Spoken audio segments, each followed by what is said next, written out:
भगवत भजन करते थे, दिन रात भगवान के चिंतन में रहते थे। बचपन से ही किसी को कोई खो जाता था तो बाल सुर, उस समय बालक की अवस्था थी, कहा कि अरे सुर बाबा हमारा कोई सामान खो गया है रे, तो बाबा बता देते थे। यानी वो बचपन से ही दूसरों को भविष्य बताया करते थे। अच्छा, धीरे धीरे धीरे धीरे वो बाबा बालक, जो सुर बालक बाबा थे, वो बाबा धीरे धीरे जब बड़े होते हैं तो और भगवान के भक्ति रस में डूब जाते हैं।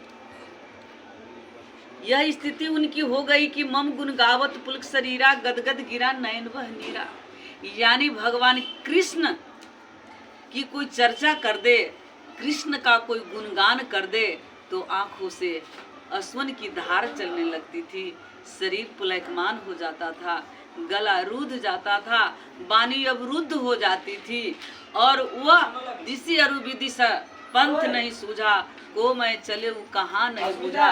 सुतीक्ष्ण महाराज की तरह वे नाचने लगते थे। किसी समय भगवान के प्रेम में वो रोने लगते थे, किसी समय वह हंसने लगते थे, किसी समय नृत्य करने लगते थे। यानी प्रेम के जो 8 लक्षण है वे सारे लक्षण उनमें प्रकट हो जाता था। स्तंभ, कंप, स्वेद, अश्रु, वैवर्ण, पुलक, प्रलय और प्रलाप, ये 8 लक्षण से युक्त थे। यानी किसी किसी समय उनको ठक मुर्गी लग जाती थी, स्तंभ, कंप, शरीर कांपने लगता था, अश्रु बहने लगता था, यानी मुंह का रंग बदल जाता था। ऐसी उनकी दशा हो गई थी। अगर यही प्रेम का लक्षण भगवान के लिए किसी में प्रकट हो जाए, उसके लिए मोक्ष पद भी तुच्छ हो जाता है। अगर यही प्रेम संसार के लिए किसी के अंदर प्रकट हो जाए तो उसे नरक में ठौर मिलता है। अगर प्रेम का लक्षण अगर प्रकट करे तो भगवान से प्रेम करे, और भगवान के लिए ही यह प्रकट हो जाए तो यह जीवात्मा का कल्याण हो जाता है, भगवत धाम का प्राप्त हो जाता है, यानी उसे गति मुक्ति मिल जाती है। ऐसी स्थिति उनकी थी। एक बार कोई भक्त आया, कहा बाबा मेरे घर चलिए, भोजन प्रसाद बन रहा है, भंडारा हो रहा है, बाबा चलिए। कुटिया में से बाबा को हाथ पकड़ा कर वो अपने घर ले गए। भोजन प्रसाद पवाकर पुनः वो ले ही आ रहे थे तो कहा कि ठीक है तू जाओ, अब यहाँ थोड़ा एकांत जगह है, हम भगवान का भजन चिंतन करते हैं, हम अपने आप धीरे धीरे अपनी कुटिया की ओर चले जाएंगे, कुटिया में चले जाएंगे, जाओ तू गृहस्थ हो, अपना काम संभालो। बाबा उस जंगल में ही बैठकर वृक्ष के तले भजन करने लगे, भगवान कृष्ण के विरह में वो डूबने लगे। ऐसे विरह उनके अंदर हुआ, ऐसी छरपटाहट हुई, ऐसा तर्पण हुआ कि भगवान के भक्ति रस में, प्रेम के विरह में वो बिल्कुल डूब गए, समाधिस्थ हो गए, प्रेम समाधि लग गई, घंटों समाधि लगी रही।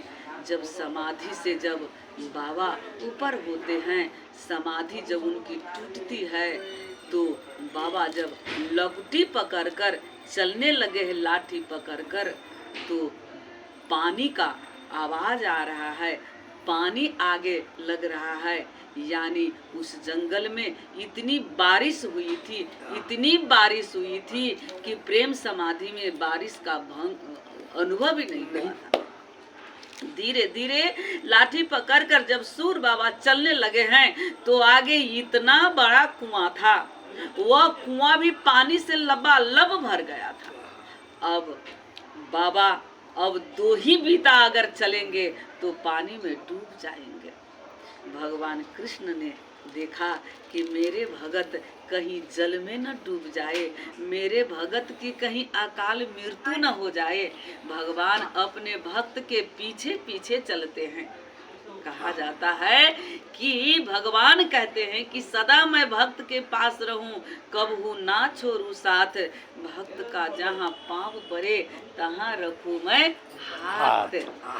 भगवान अब सूर के पीछे हो गए हैं कि कहीं मेरे भगत कहीं जल में न डूब जाए।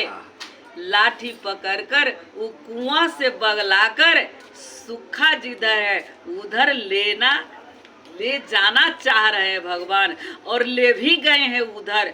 भगवान के नूपुर की आवाज जब सूर के कान रूपी दोना में प्रवेश करती है तो सूर बाबा ने कहा कि बालक तू कौन हो? भगवान ने कहा मैं इसी ग्राम का अगल बगल का बच्चा हूँ। कहा तेरा नाम क्या है? तो कहा मुझे जो नाम से पुकार ले उसी नाम से आ जाता हूँ। कहा रे माता पिता का नाम क्या है? जो मुझे पुत्र बना ले मैं उसी का माता पिता उन्हीं को मान लेते हैं। लेकिन सूर को अब पहचानने में देर नहीं लग रही है। ऐसी वाणी कभी सूर ने संसार के व्यक्तियों से सुना नहीं था, इसलिए वह दिव्य वाणी अब सूर बाबा का हृदय पटल पर जब दिव्य वाणी पड़ी है तो सूर बाबा का हृदय प्रफुल्लित हो गया है। और सूर बाबा अब सोच रहे हैं कि वही है तत्व है जिसका मैं दिन रात चिंतन करता हूँ, भजन करता हूँ, जिसका स्मरण करता हूँ, जिसकी याद में मैं सुबह सुबह कर रोता हूँ। मेरे अंदर इतनी तड़पन होती है, वही प्रभु मेरे श्याम सुंदर है। अब सूर बाबा हाथ बढ़ा रहे हैं लाठी पर कि आज मैं उसे जी भर कर पकड़ूंगा। आज मैं उस बाल स्वरूप कृष्ण को आज हृदय से लगाऊंगा। आज मेरा जीवन धन्य हो जाएगा। आज मानव जीवन की सार्थकता सिद्ध हो जाएगी। पकड़ना चाहते हैं, धीरे धीरे पकड़ ही लिए। जब ये हाथ पकड़े हैं सूर बाबा तो भगवान ने क्या किया, हाथ मरोड़ कर अब भाग रहे हैं। कहा सुन सुन कन्हा, अरे कृष्ण सुन, अरे तू हाथ मरोड़ कर भाग गया, लेकिन दिल से भाग जाओगे तब न तेरे को मैं सबल समझूंगा। हाथ मरोड़े जात हो निर्बल जान के मोय, अरे मैं जीव हूँ तू ईश्वर हो। मेरे हाथ तो तू मरोड़ सकता है लेकिन हृदय से तू मुझे कभी अलग नहीं कर सकता है। भगवान कृष्ण को आना पड़ा है और हाथ उठाते हैं। अरे सूर बाबा बोल बोल क्या वर लोगे? सूर बाबा वरदान क्या ले? उस दिव्य विभूति को सूर बाबा ने हाथ से स्पर्श किया था। अब इनको क्या चाहिए? कहा कि अर्थ न धर्म न काम रुचि, गति न चहु निर्वाण, जन्म जन्म रति राम पद, यह वरदान नयान। जितना बार भी जन्म लियो आपके श्री चरणों से मैं कभी अलग नहीं हूँ। हे प्रभु यही दे दो। भगवान ने कहा सूर तू अंधे हो, संसार को कभी देखा नहीं तुमने। अरे संसार को देखना चाहते हो तो मैं तेरे को दोनों आंख दे देता हूँ। कहा प्रभु नहीं नहीं नहीं, मेरे को आंख मत दो प्रभु। अगर आंख दे दोगे ना तो संसार का देखने लगूंगा तो तुम्हारा भजन छूट जाएगा, स्मरण छूट जाएगा, चिंतन छूट जाएगा। प्रभु आपने बड़ी कृपा की है कि मेरे को संसारी का आंख नहीं दी है।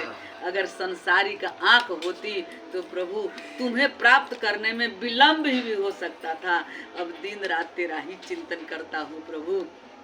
प्रभु ने देखा कि भक्त को अब कुछ नहीं चाहिए, मैं ही चाहिए, तो भगवान उन पर कृपा करते हैं और भक्ति का वरदान देकर सूर बाबा को भगवान अंतर ध्यान हो जाते हैं। बोलिए भक्त वत्सल भगवान की जय।